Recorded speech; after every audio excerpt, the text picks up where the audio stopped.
We rolling? All right, ladies and gentlemen, happy and honored to have with us Miss America, the brand new Miss America here in studio with us. As a kid, I remember growing up. I don't even remember the song. There she is. Do they still sing that? Yeah, who's the composer of that? They Who don't sings sing it in it? anymore. Nobody sings anymore. Ronnie Wayne, yeah, he composed it. Yeah, Yeah.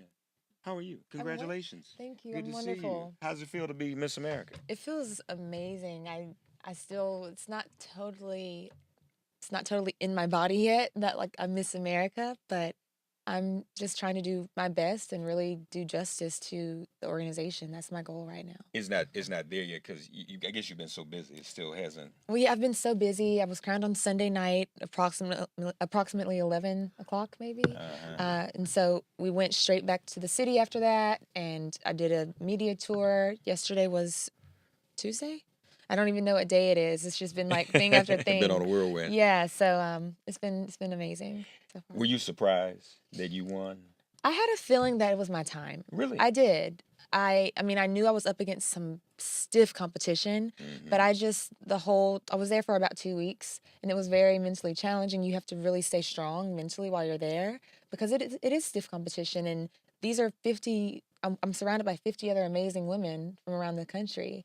But there are moments where I would say, this I think this could be my time and I'm a person of faith and 7 is my favorite number and I saw a lot of that, and so I You was did. really, and it's a number of completion in the Of course, Bible, of course. and so I feel like maybe this was the completion of my journey in a way of finally making something that's been a goal of mine for so long happen. So you say you saw a lot of seven during the competition? Yes, so the first thing was that I was Alpha 7 in my group. Uh-huh. hmm Okay. So Okay. that was the first thing, and then I realized that, it was not that I saw like sevens, but it was more so concept. Sure, sure, So sure. I was the seventh Miss New York to win Miss America. And I Ah, broke the okay. tie that we Okay. had with Oklahoma. It Okay. was 6-6. So it was just little things like that. No, And that counts. yeah, I believe in that. yes. That's real.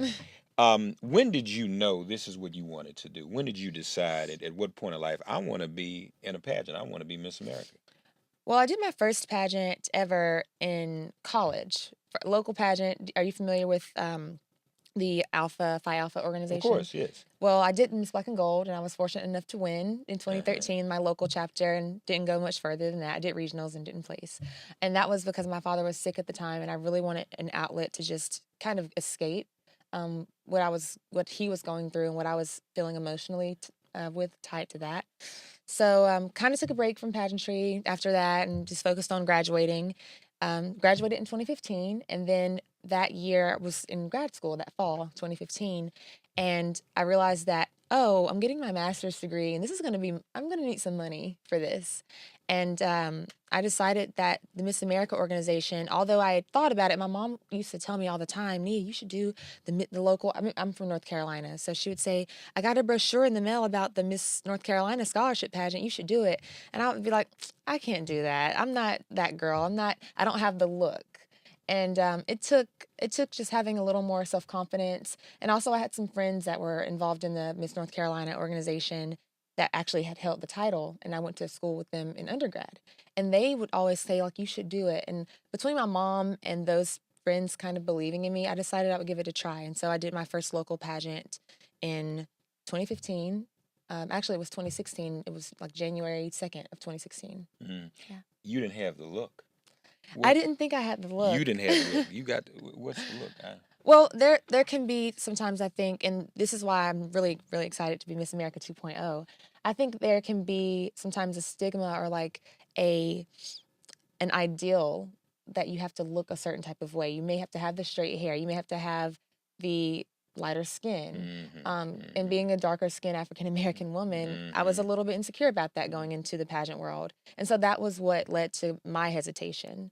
But I decided to just go for it and not care about the stigma or the ideal. Well, I'm glad you didn't, and Thank you. a very good point you're making. Now, had you ever followed the pageant before, or seen any past Miss Americas that maybe inspired you and maybe made you think about doing it? Did you know about Vanessa Williams when she was the Miss America? You were aware? Okay, Absolutely. I grew up knowing that like she was one of the most famous Miss Americas of course. that I knew about, and she might have been the only Miss America that Right, I grew up right, knowing right, about. right, right. And so she's a huge inspiration.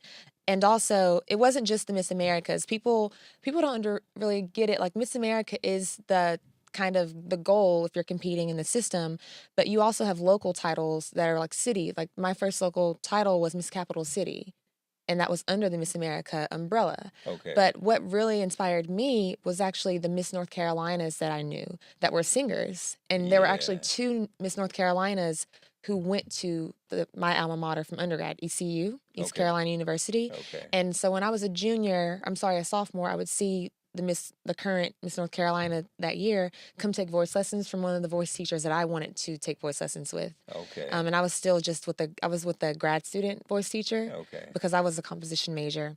But I would see her come for her voice lessons, and I knew she was Miss North Carolina, and that was inspiring to know that an opera singer was Miss North Carolina. And she took the year off to do that title, but that was kind of my like little window, like peeking in, like, I wonder if I can maybe do that one day.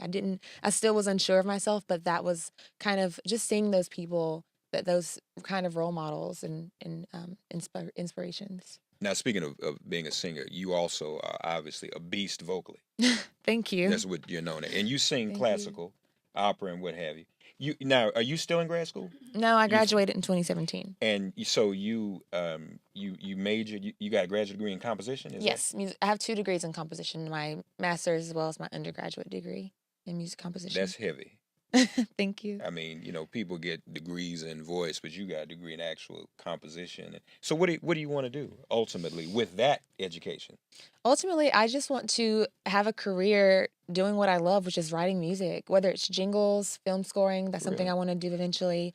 Writing songs. I really love writing songs. I've been writing songs since I was 5 years old, and that's a huge passion of mine. And it's funny. I always wanted to be a songwriter, but it was my sophomore year in high school. I was in chorus class, and my teacher was playing Shrek the Musical behind the scenes. Hmm. And I realized that there are these people that wrote the music for the show.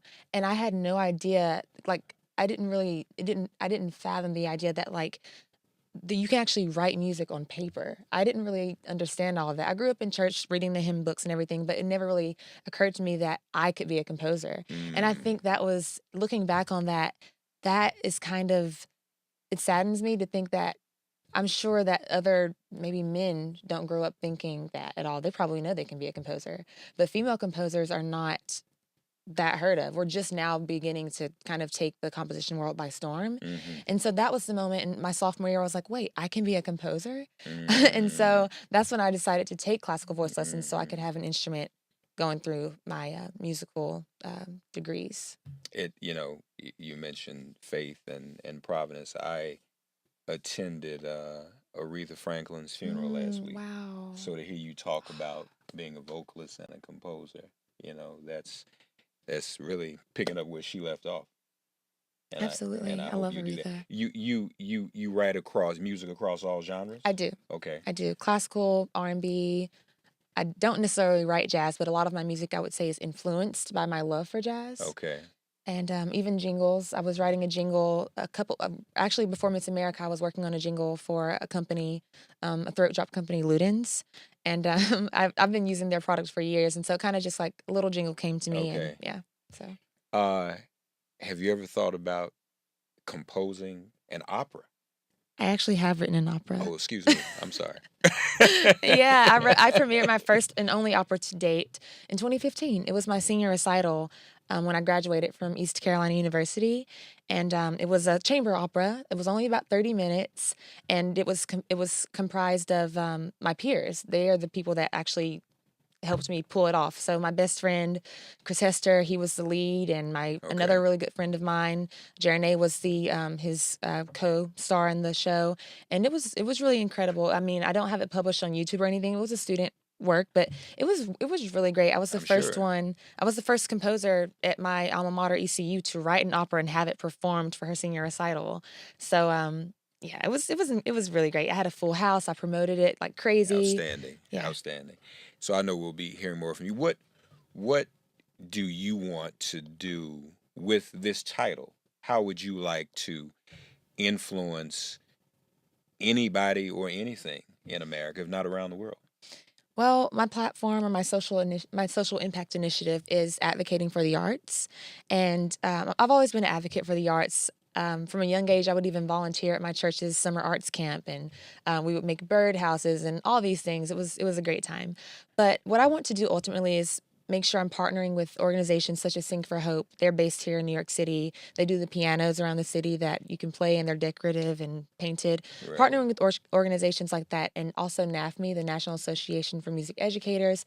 So that's number one, but also just furthering my career, because I think it's important that young girls see someone doing Hmm. that, because I mean, I can't say that I know other than Caroline Shaw.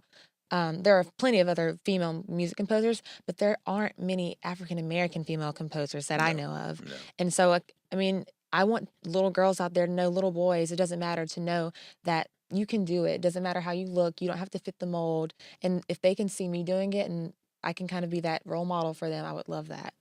And it's important too. You mentioned the look, as we talked about earlier. It's important too. I mean, there's a lot of conversation now about the presence and importance of black women, and your voice is being heard. Most notably, we saw what just happened with Serena, and Yes, so it is very important, I think, for you to have this title and to be in this role. Don't you agree? I agree.